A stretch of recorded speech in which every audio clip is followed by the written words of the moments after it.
Түлкі мен қырғауыл ертегісі.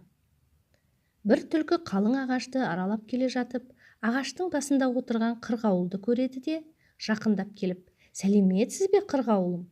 Халің қалай?» дейді. Қырғауыл: «Жақсы, өзің қалай тұрасың?» дейді.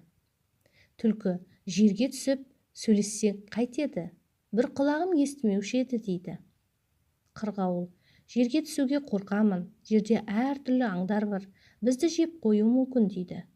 Түлкі: «Әй достым, қазір заман бұрынғы заман емес.